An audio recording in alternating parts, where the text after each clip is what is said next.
Ó Deus, toda glória ao teu nome, Senhor, meu Deus, toda honra ao teu nome. Ó Deus, eu oro para que literalmente, Pai, literalmente a nossa vida seja impactada pelas verdades da tua palavra, em nome de Jesus. Amém, amém.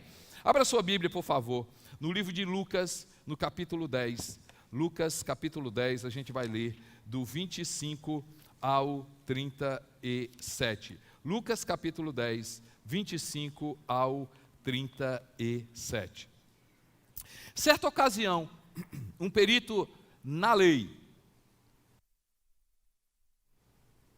levantou-se para pôr Jesus à prova e lhe perguntou: mestre, o que preciso fazer para herdar a vida eterna? Então ele quis provar Jesus e veio com a seguinte pergunta: mestre, o que preciso fazer para herdar a vida eterna? Como é que eu vou para o céu? E aí Jesus falou: o que é que está escrito na lei? Respondeu Jesus: como você lê? Ele respondeu: ame o Senhor, o seu Deus, de todo o seu coração, de toda a sua alma e de todas as suas forças e de todo o seu entendimento, e ame o seu próximo como a si mesmo. Disse Jesus: você respondeu corretamente, faça isso e viverá. Mas ele, querendo justificar-se, perguntou a Jesus: quem é o meu próximo? Em resposta, Jesus falou: um homem descia de Jerusalém para Jericó. Quando caiu nas mãos dos assaltantes, estes lhe tiraram as roupas, espancaram-o nu e se foram, deixando-o quase morto. Aconteceu estar descendo pela mesma estrada um sacerdote. Quando viu o homem, passou pelo outro lado, e assim também um levita, quando chegou ao lugar e o viu, passou pelo outro lado. Mas um samaritano, estando de viagem, chegou onde se encontrava o homem, e quando o viu, teve piedade dele. Aproximou-se e enfaixou as feridas, derramando nelas vinho e óleo, e depois colocou-o sobre o seu próprio animal, levou-o para uma hospedaria e cuidou dele. No dia seguinte deu 2 denários ao hospedeiro e lhe disse: cuide dele, quando eu voltar pagarei todas as despesas que você tiver. Qual desses 3 você acha que foi o próximo do homem que caiu nas mãos dos assaltantes? Aquele que teve misericórdia dele, respondeu o perito na lei. Jesus lhe disse: vá e faça o mesmo. Vá e faça o mesmo. Se você acordasse, se você acordando todo dia, então você acordou hoje, para que você acordou? E por que você está vivo? Vou fazer a pergunta de forma diferente. Você acordou hoje, Deus te deu vida, você tem sopro de vida. Qual o propósito de você viver esse dia hoje? Responder de outra forma. Você acordou hoje, está vivo aqui. Qual o teu objetivo de continuar vivendo? Qual o teu propósito de vida? Para que você nasceu? O título da mensagem hoje é: nasci para isso. Nasci para isso. Nasci para isso o quê, pastor? Se você olha nesse texto, você vai encontrar duas palavras-chave no texto: amar e servir. Diga comigo: amar e servir. Porque vamos lá o texto. Quando o perito na lei chega para provar Jesus, ele pergunta e faz a seguinte pergunta: como é que eu faço para ir para o céu? E aí ele responde de uma forma clara, tá certo? Respondendo Jesus, ele diz assim, Jesus pergunta assim: você está querendo ir para o céu? Você é perito na lei, você é uma pessoa que tira a dúvida de todo mundo. É a sua palavra que determina a convicção que é dúvida para muitas pessoas. Então você é o perito na lei. O que é que está escrito na lei que você ensina? E ele respondeu certo: ame o Senhor seu Deus de todo o teu coração. Ame a Deus, né? Ame o Senhor seu Deus de todo o seu coração, de todo o seu entendimento, de toda a sua força. E aí ele diz: e ao próximo como a você mesmo. Então ele disse 2 coisas que faz com que a gente vá para o céu: colocar Deus em primeiro lugar. Então, amar a Deus sobre todas as coisas, amar a Deus, amar a palavra, amar o que é Deus, assim, como é que eu amo a Deus? Eu amo amando o seu Filho, se eu amar o Senhor Jesus, se eu reconhecer o Senhor Jesus, se eu obedecer a palavra de Deus, se realmente com o meu entendimento, com os meus sentimentos, com a minha alma, com a minha força, com todo o meu ser, se eu colocar Deus em primeiro lugar, se eu tiver Deus, se eu obedecer a Deus, eu vou para o céu. Mas, e uma segunda coisa, se eu amar pessoas, estão comigo, gente? Então, você respondeu de forma correta. Esse é o propósito da nossa vida, amar a Deus sobre todas as coisas e servir ao... Concorda comigo, gente? Então, eu e você, a gente nasceu para isso. O meu propósito, o seu propósito é de respirar. Se você está vivo e você, pastor, interessante, eu nunca pensei, ou eu tenho outros propósitos na minha vida, eu tenho outros objetivos na minha vida, então, ei, vamos parar aqui. Você pode ter muitas atividades na tua vida, mas só existe um propósito na tua vida, amar a Deus e servir pessoas. Tudo que a gente fizer, atividade que a gente fizer, se nós estamos falando sobre eternidade, o texto é claro. Jesus diz assim: você respondeu muito certo. Ame a Deus e sirva pessoas. Amar e servir é o quê? Para isso que a gente nasceu. Estão comigo, gente? O pastor, não me convenci. Ok, tem problema não. Por isso que eu vou pregar hoje. Para você entender que realmente a sua vida só serve, e no sentido de só serve, ou seja, só tem sentido, só faz sentido viver, só existe propósito mais belo, realmente, que faz a gente acordar, é quando a gente entender que eu nasci para amar e servir. Então vamos lá, gente.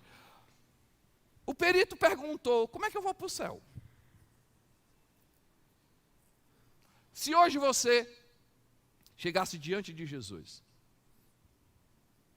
diz assim: Jesus, como é que eu vou para o céu? E por que essa pergunta é importante, pastor? Gente, porque com Jesus a gente ganha muitas coisas. Ganha perdão de pecados, ganha paz, a gente ganha segurança. Com Jesus a gente é uma pessoa mais sábia, com Jesus a gente é transformado. Mas se tem uma coisa que realmente todas essas... Isso aqui é uma riqueza, ser transformado, ser perdoado, ser mais sábio, ser uma pessoa melhor. Isso aqui é uma riqueza que a gente ganha com Jesus. Mas uma coisa que a gente ganha com Jesus é a vida eterna. E, gente, nós temos que ter e dar valor a algo que realmente tem valor. Deixa eu te falar uma coisa: no dia que você entender que você tem a vida eterna, o dia vai ser melhor, o teu futuro vai ser melhor, o teu sono vai ser melhor. Por quê? Porque nós temos a eternidade. Paulo diz assim: se a eternidade não existisse, se não houvesse céu, ele diz assim: eu seria o homem mais infeliz dessa terra. Então a eternidade é um valor grande, por isso que esse perito chegou para Jesus, mesmo testando, ele disse: o que é que eu faço para ir para o céu? Ok, e eu pergunto para você: o que é que você faz para ir para o céu? Ninguém responde, pois eu vou fazer vocês responderem. Gente, quem quer ir para o céu? Deixa eu, só um minutinho. Quem quer ir para o céu, mas não precisa morrer não, assim... Se não fosse pela morte, quem quer ir para o céu, levanta a mão. Vou perguntar mais uma vez.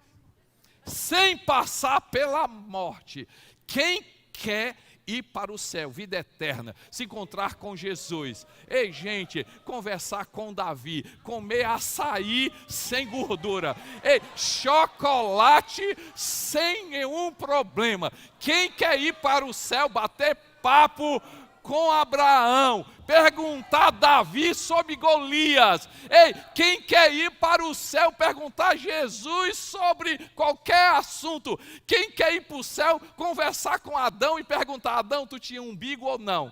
Quem quer ir para o céu? Quem quer ir para o céu, levanta a mão.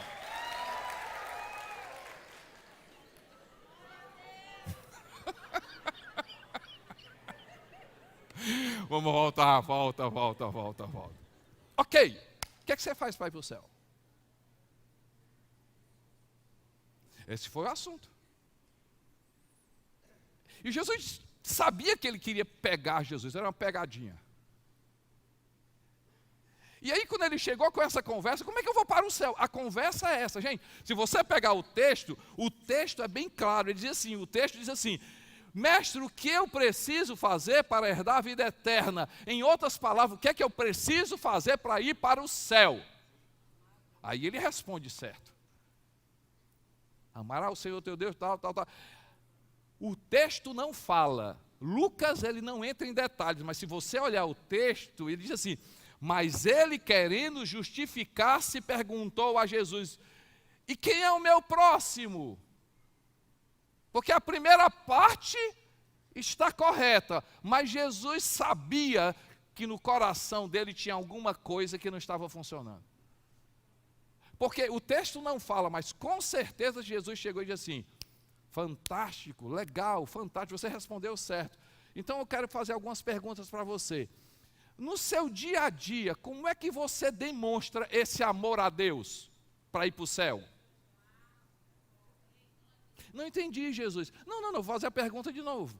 Você respondeu certo, você é perito. Um perito é uma pessoa que, diante de uma determinada circunstância, diante de vários outros argumentos, o perito chega, faz a análise, analisa todos os lados, dá o laudo. O laudo do perito é aquele laudo que todo mundo leva a sério, ou seja, é a palavra final. Então Jesus diz assim: não, você não entendeu, então eu vou perguntar, você está falando para ir para o céu, você respondeu certo, ame a Deus todo o seu coração, fantástico, colocar Deus em primeiro lugar, mas esse colocar em Deus em primeiro lugar, como é que você faz no dia a dia? Ah, entendi, Jesus, sim, agora entendi, eu amo a Deus com todo o meu coração, eu vou para a igreja. O que foi, Jesus? Não, estou esperando você responder. Eu respondi, vou para a igreja. Não é isso não. Não, eu entendi. Eu leio a Bíblia todo dia. Então, o reflexo do amor de Deus na tua vida te leva a ler a Bíblia? Alguma dúvida, Jesus? Tenho. Ir para a igreja é importante. Ler a Bíblia é importante, mas tem mais alguma coisa? Não, sim, estou entendendo. Para ir para o céu, amar a Deus, o reflexo de amar a Deus, eu sou dizimista, ofertante no templo.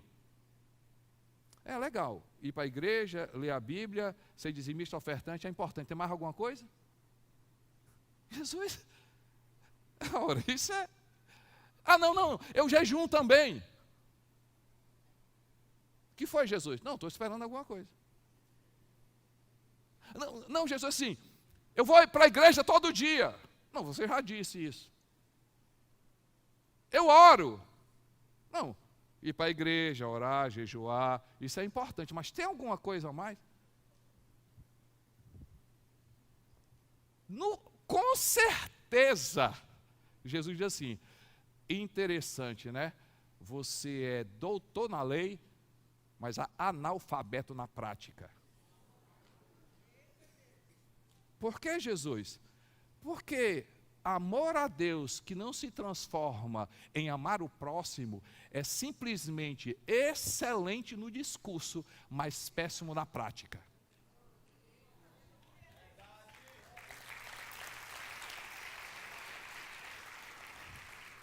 Aí ele disse, como assim? Ele disse, não, amar a Deus, buscá-lo em primeiro lugar, realmente entender e viver esse amor faz com que você ame a si mesmo e se comporte e ame ao próximo e sirva ao próximo. Como assim? Não, se você ama a Deus, você se importa com o próximo? Assim, não. Você se importa com... Você ama as pessoas, você se importa, você tem compaixão com as pessoas, você se envolve com as pessoas no seu dia a dia, você serve as pessoas no dia a dia, você ama as pessoas, você é generoso com as pessoas, você entende as pessoas, você serve as pessoas, você investe nas pessoas. Mas Jesus, eu estou falando no céu. Pois eu estou falando no céu também. E o que é que tem a ver céu com gente? Jesus tem tudo a ver. Eternidade com misericórdia. Tem tudo a ver. Palavra e prática. Tem tudo a ver. Fé e obra. Se a gente está falando de ir para o céu, com certeza, se a gente está falando, você perguntou como é que faz para ir para o céu, então eu vou dizer o seguinte: eternidade não é um ponto após da morte, eternidade é um estilo de vida, e dentro do estilo de vida da eternidade do reino de Deus, eu vou para a igreja, eu amo a Deus, eu sirvo a Deus, eu leio a palavra, eu jejum, e eu me compadeço com as pessoas, eu amo as pessoas, eu me importo com as pessoas, eu enxergo as pessoas, eu sirvo as pessoas. Aí ele disse o quê? E quem é o meu próximo para fazer isso? Estão entendendo agora, gente? Quem é querendo se justificar, diz assim, ok, Senhor, então, eu não sei, quem é meu próximo para fazer isso? E aí Jesus conta essa história. E aqui um parênteses. Uma parábola não é uma história real, mas é uma verdade de princípio, um princípio verdadeiro. Estão comigo, gente? Não aconteceu essa história, mas a verdade, o princípio dessa história é verdadeiro. Estão comigo? E aí Jesus ensina esse princípio verdadeiro com a história. Um homem vinha de Jerusalém para Jericó, bateram nele, assaltaram aquele cara, bateram, tiraram tudo dele, ele caiu no chão, dado como morto. Vem um sacerdote. O sacerdote. Olha aquele homem. E passa do lado. Em outra tradução, passa por outro lado, passa ABC, passa e vai embora. E aqui, gente, quem é o sacerdote? Quem é a figura do sacerdote? Se você pegar na Bíblia, o sacerdote foi levantado para representar Deus. Diga comigo, representar Deus. Vamos lá, gente, o sacerdote era o quê, gente? Um representante de... O que é um representante? Quem é um representante de Deus na prática? Um representante de Deus. Título sacerdote era aquela pessoa que, se alguém quisesse ofertar a Deus, eu quero dar para Deus, como é que eu dou para Deus? Dá para o sacerdote que você está dando para Deus. Eu quero orar a Deus, como é que eu faço? Ora com o sacerdote, que orando com o sacerdote você está orando a Deus. Se eu estou passando um problema, como é que eu converso com Deus? Vai lá para o sacerdote e o sacerdote vai te representar diante de Deus. Então o sacerdote era aquela figura que pessoas, Deus ligava pessoas a Deus. A figura do sacerdote é tão importante que quando Jesus curava, várias vezes aconteceu isso. Jesus curava, e aí as pessoas diziam assim, glória a Deus, muito obrigado. Ai, Jesus, para. Não, deleta a foto, não bota no Instagram, não bota no Facebook, não quero publicidade, tira do Stories, tira. Mas Jesus, não. Você quer dar publicidade? Vai lá no sacerdote, o que é que ele fazia?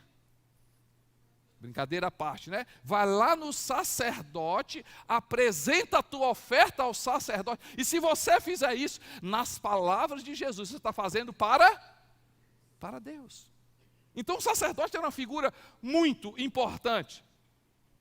Quando Jesus, com certeza, quando Jesus menciona o sacerdote, e esse passou do lado e não olhou para aquele homem, com certeza o perito na lei deve ter dito assim, eu não acredito. Como é que pode? Eu não estou acreditando. Ele fez isso? E se fosse eu? Se fosse eu naquela situação, um homem de Deus, um homem que foi levantado para representar a Deus, um homem cuja vida era amar a Deus, Ei, gente, sacerdote foi levantado para amar Deus, para buscar a Deus, para ouvir de Deus, para representar Deus, para falar sobre Deus, para abençoar por meio de Deus, abençoar por meio dele. Como é que uma pessoa que se diz que é representante, que ama a Deus, que serve a Deus, olha aquela pessoa e passa do lado?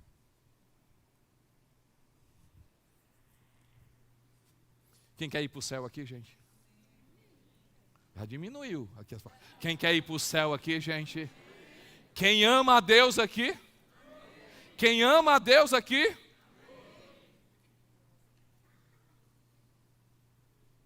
Será que eu amo a Deus? Porque com certeza o perito na lei começou a dizer assim: quantas vezes eu fiz isso? Quantas vezes eu fiz isso? Ai, pastor, estou contando essa história. Hoje eu vi pessoas assim, mas eu não tinha tempo. Por quê? Porque eu vinha para a igreja. Eu não podia chegar atrasado na igreja. Ah, pastor, tinha uma amiga minha precisando conversar comigo, mas eu disse assim: mulher, não dá para ir para amanhã não, porque eu tenho uma igreja agora. Não, mulher, tem não. Ah, mulher, desculpe, eu não vou faltar à minha igreja, me perdoe, mas vai ficar para amanhã.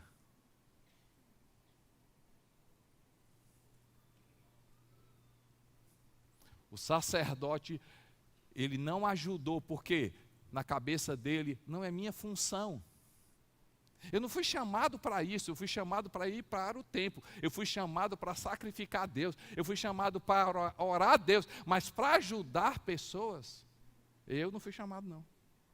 Que, pastor? Ame o seu vizinho? Ah, eu sei. Pastor, eu não tenho esse chamado. Eu não tenho esse chamado, pastor. Assim, esse negócio, eu não tenho esse chamado. O meu chamado é outro. A minha vida é outro propósito. Assim, eu não vou porque não é o meu chamado. Eu faço outra coisa. Qualquer outra coisa eu faço. Mas o ame o seu vizinho não é o meu chamado.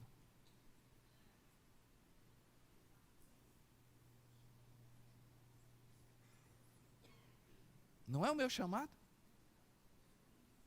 E para que você está vivo? Para que você está vivo? Mas eu adoro a Deus, pastor.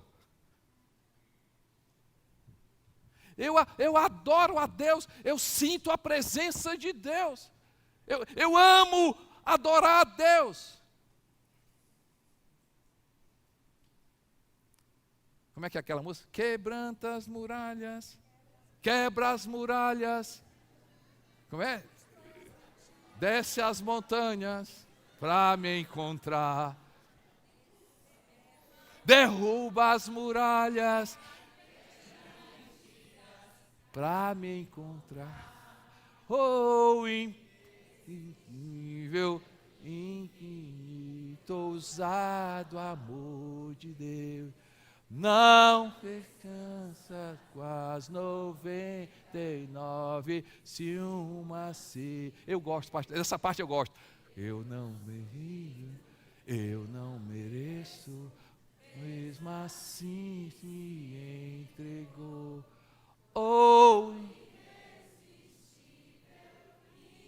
Ai, pastor, eu gosto. Ai, eu gosto. Aí você gosta? Porque Deus, Ele deixou a sua glória. Deus, Ele deixou aquilo que muita gente poderia ter dito assim, outra pessoa faz. Deus diz, não, eu não vou deixar para outra pessoa. Eu vou descer, e eu vou me tornar, e eu vou amar. O levita deve ter ficado louco. E Jesus não para a história.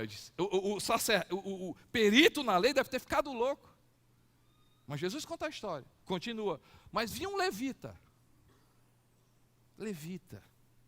O levita. Quem é o levita, gente? O levita era da descendência de Levi. Por favor, vou explicar para você bem rápido. Não dá para explicar tudo. Livro de Êxodo, você vai encontrar Gênesis, você vai encontrar Êxodo, Gênesis, você tem lá Jacó, Deus muda o nome de Israel, tem 12 filhos, e tem as 12 tribos de Israel, todas as 12 tribos, aí vai lá para o Egito, entram no Egito, são libertos do Egito, vão para a terra prometida, chegam na terra prometida, Deus diz assim, a terra de vocês, e eu vou fazer o seguinte, cada um vai receber uma parte da terra. 11 receberam, e Deus disse para a tribo de Levi, vocês não vão ter parte da terra, eu vou ser a herança de vocês. Eu vou dar para vocês, eu vou ser a herança de vocês. Vocês vão cuidar daquilo que eu gosto, vocês vão cuidar daquilo que eu cuido, vocês vão zelar pelaquilo que eu zelo, vocês vão zelar pelaquilo que realmente o meu coração realmente zela. Vocês vão cuidar de uma coisa importante, vocês vão cuidar da minha igreja, do tabernáculo. Então o levita, ele é uma pessoa que cuida das coisas da igreja. E o levita, naquela história, olhou aquele homem, passou também, vou orar para você lá na igreja. Lá na igreja tem, a gente bota o nome, como é seu nome? Tem uma hora lá que a gente ora pelas pessoas, eu vou orar por você. Está vivo? Está vivo. Ah, está legal. Ora pelo José. João Vitor vem, gente, nós vamos orar aqui pelo José. Ah, é, o José, pastor, o José. Eu lembrei do José. Brincadeira à parte, gente. Quantas vezes a gente acha que são atividades que agradam a Deus? Quantas vezes a gente diz que está amando a Deus, a gente está amando coisas. O levita diz assim, eu estou fazendo o certo, eu cuido da casa de Deus, eu tenho que ir para a casa de Deus. Mas o que é ir para a casa de Deus? É cuidar das cadeiras. O que é ir para a casa de Deus? É arrumar a igreja. O que é ir para a casa de Deus? É a luz. O que é importante na casa de Deus? É o ar-condicionado. O que é importante na casa de Deus? É a arquitetura. O que é importante na casa de Deus? É o LED. O que é importante na casa de Deus? São coisas? Não, gente. Casa de Deus tem a ver com gente. Gente transformada, gente abençoada, pessoas, reino de Deus. Eu e você, o que importa nessa igreja somos nós, é você. O que é importante nessa igreja é você. Ei, cadeira é necessário, mas não é algo que faz uma igreja, gente.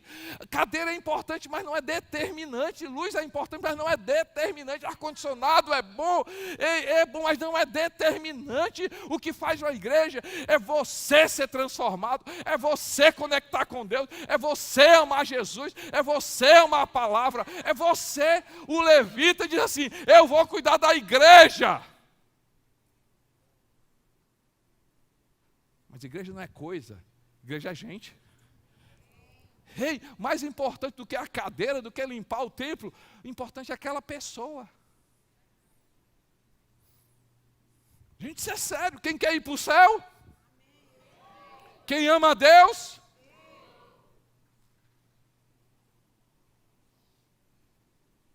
O sacerdote deve ter dito assim, peraí. Não tem conexão. Jesus, eu estou perguntando céu, e Jesus, não, a história não acabou ainda não. Porque na cabeça dele, assim, não tem nada a ver céu com terra, não tem nada a ver eternidade com amar pessoas. Eu acho que ele não participou do estudo de Jesus. Mateus capítulo 25.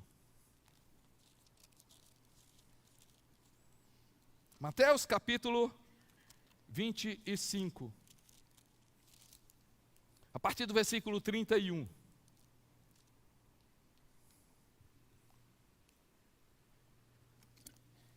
Quando o Filho do Homem vier em sua glória, com todos os anjos, ele se assentará em seu trono na glória celestial.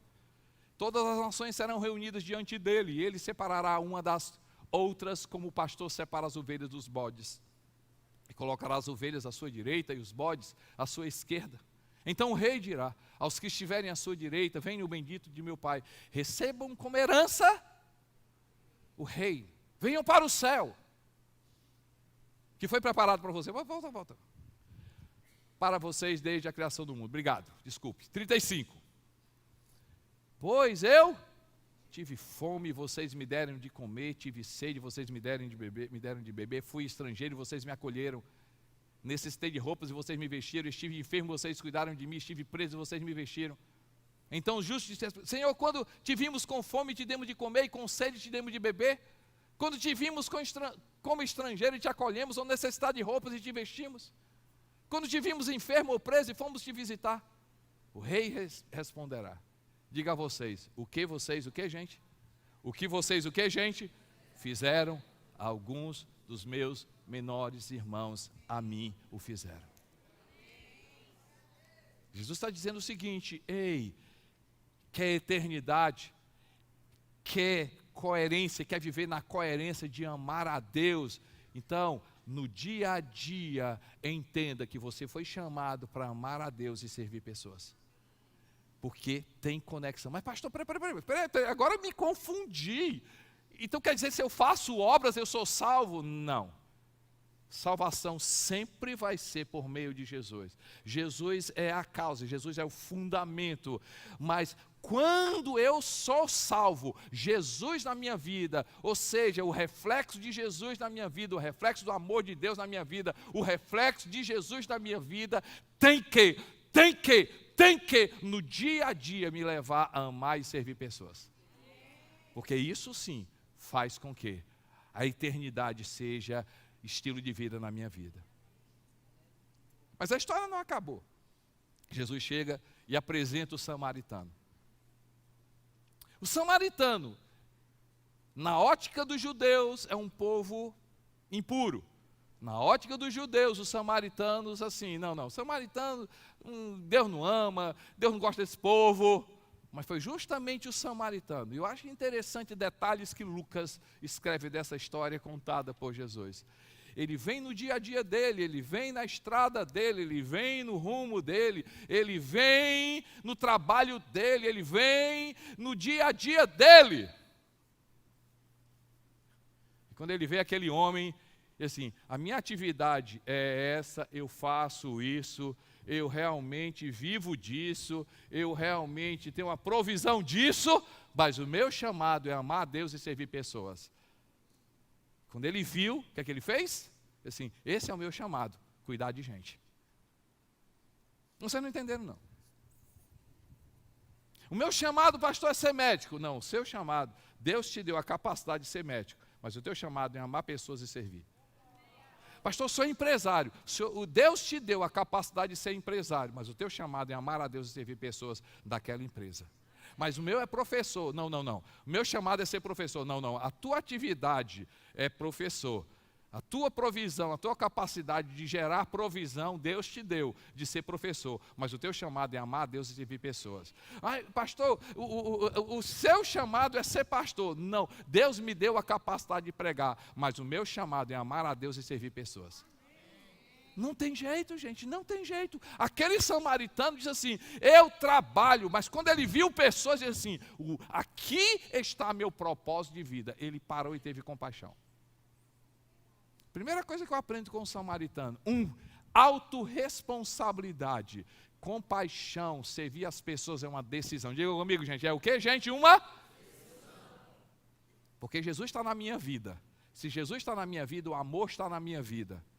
E se o amor está na minha vida, servir pessoas é uma decisão. Aí, pastor, aonde é que eu sirvo? Aonde é que eu sirvo? Aonde é que eu sirvo? A pergunta está errada. O que Deus vai responder no dia que você disser, a quem eu sirvo? Aonde? Lugar? Não. A gente não serve em lugar, a gente serve a pessoas. Então, primeiro ele decidiu. Segunda coisa, ele enxergou. Diga comigo, enxergar. Enxergou. Algumas pessoas traduzem esse texto como se o sacerdote não tivesse enxergado. Em outra tradução, eles falam, o levita passou e não viu. Quem são os invisíveis dos homens que para Deus ele enxerga? Vou repetir. Quem são os invisíveis que eu digo são invisíveis, eu não enxergo, e Deus diz assim, essa pessoa é muito importante para mim. Se eu fosse você, eu enxergava mais. Estão percebendo, gente? Ele teve responsabilidade, ele decidiu ver. Ele decidiu ver. Outra coisa, ele agiu, diga comigo, agiu.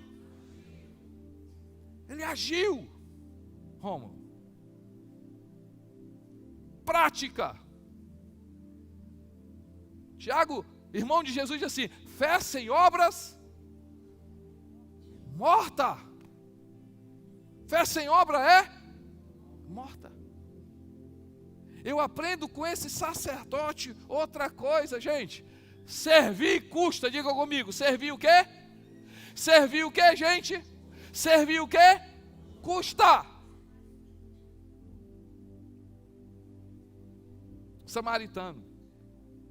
O samaritano, ele pagou para servir. Será que você está esperando servir sem um custo? Vou perguntar. Será que você está esperando que servir não tem custo? Deixa eu te falar uma coisa, gente. Paulo escrevendo uma carta chamada Filipenses, aos irmãos que viviam em Filipos, tem lá, capítulo 2. Tende em vós o mesmo sentimento que houve em Cristo Jesus, pois ele, sendo Deus, não julgou como usurpação ser igual a Deus. Antes a si mesmo esvaziou-se, assumindo a forma de servo, sendo obediente até a morte e morte de cruz. Noutra tradução, sendo obediente, tornou-se servo. Jesus decidiu ser servo. O que você quer dizer com isso, pastor? Eu quero dizer que servir tem um custo. Tem um custo do seu tempo, tem um custo de dinheiro, tem um custo suor, tem um custo de quê? De tempo, tem custo sim. Agora, quando a pessoa tem a natureza de Jesus, esse custo vale a pena. Sabe por quê, gente? Para ver uma vida salva, Manuel, eu pago. Para ver uma vida transformada, eu pago também. Para ver um jovem longe das drogas, eu pago. Para ver vida com esperança, eu pago também. Para ter criança lá, aprendendo as coisas de Deus, eu pago. Para ver você na eternidade, eu pago. Eu pago, eu pago. E se for preciso, a gente paga de novo. Ser voluntário não é mão de obra de graça, mas é uma mão de obra que dinheiro nenhum paga. Porque ser voluntário não é um método, ser voluntário é uma cultura. Ser voluntário carrega a natureza de Jesus. Ser voluntário não é fazer com as mãos, é fazer com o coração. Ser voluntário é um reflexo da natureza de Jesus. Se servir é fruto da natureza de Jesus. Não servir é fruto da natureza maligna. Vou repetir. Se servir é fruto da natureza de Jesus. Tem na Bíblia aonde, pastor? Uma das últimas atitudes de Jesus, escritas pelo evangelista João. Lá no livro que leva o nome dele, João. Jesus tira a parte de cima da roupa dele, senta, pega a água, lava os pés dos discípulos, enxuga e diz assim: vocês viram o que eu fiz? Todo mundo deve ter ficado. Sim.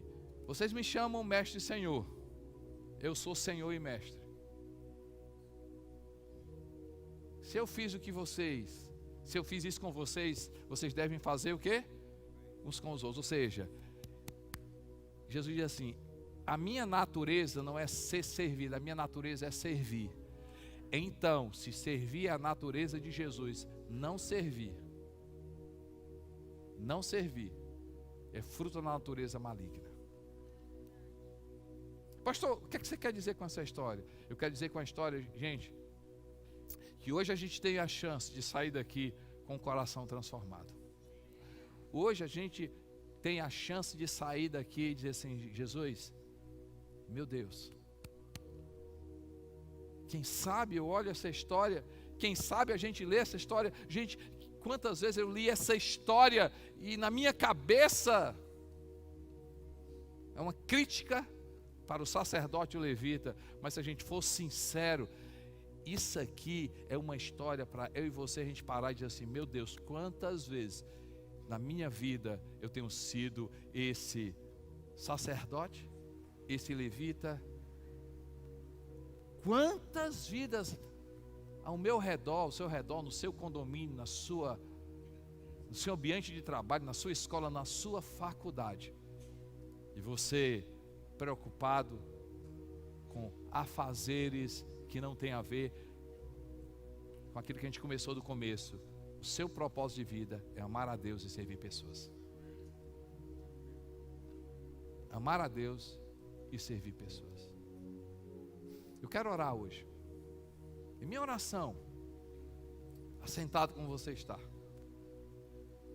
e depois que você olha essa história, a gente vai perceber que Jesus é esse samaritano,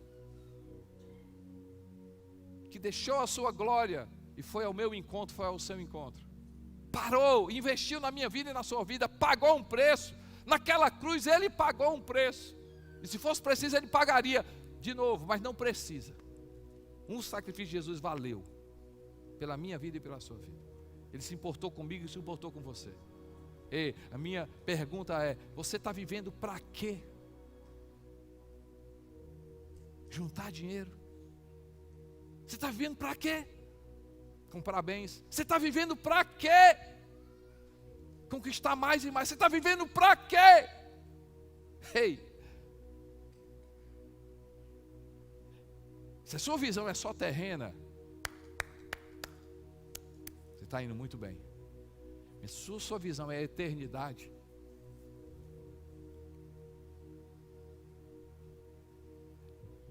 meu conceito, seu conceito tem que ser mudado, seu coração tem que ser mudado.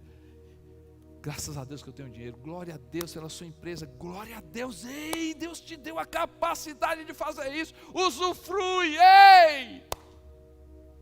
Mas saiba que a sua vida é para mais servir pessoas. Esse recurso não tem a ver só com você, esse recurso tem a ver com vidas. Essa empresa não tem a ver com você, tem a ver com vidas. Essa faculdade não tem a ver só com você, tem a ver com vidas. Essa família não tem a ver só com você, tem a ver com vida. Esse talento não tem a ver só com você, tem a ver com vida. Essa inteligência não tem a ver só com você, tem a ver com vida. Esse projeto que você tem no seu coração, Deus que te deu, mas sabe de uma coisa, não é sobre você, é amar e servir pessoas. Ei, esse sucesso que você está tendo não tem a ver com você, tem a ver com vidas. Minha oração hoje é você e eu, nós aqui, a gente admitir, dizer assim: Senhor, sabe de uma coisa? Eu preciso me converter nessa área de servir. Eu tenho te levado a sério, Senhor, na tua palavra. Eu tenho te levado a sério na igreja. Eu tenho te levado a sério na generosidade com a minha igreja. Eu tenho te levado a sério em me santificar. Eu tenho me levado a sério. Mas, Senhor, nessa área de servir pessoas, eu preciso me converter. E a conversa hoje é orar por você. Baixe sua cabeça, feche seus olhos. Se hoje você diz: pastor, ora por mim, eu quero e eu preciso que Deus transforme o meu coração. Eu necessito servir mais. Eu preciso que Deus transforme. Servir só é possível se a gente viver a natureza de Jesus. Enxergar pessoas só é possível pela ótica de Jesus. Investir em pessoas só é possível se eu tiver realmente um amor a Deus. E se eu realmente amar a Deus, eu vou amar pessoas. Pastor, eu preciso servir mais. Eu preciso ver pessoas. Eu preciso investir na vida de pessoas. Eu necessito fazer isso. Eu quero orar por você. Se você quer hoje que seu coração seja transformado em um servo, em um voluntário, levanta a sua mão. Deus te abençoe. Parabéns pela sua coragem. Deus te abençoe, Deus te abençoe, Deus te abençoe, Deus te abençoe, Deus te abençoe, Deus te abençoe, Deus te abençoe, Deus te abençoe, Deus te abençoe, Deus te abençoe, Deus te abençoe, Deus te abençoe, Deus te abençoe.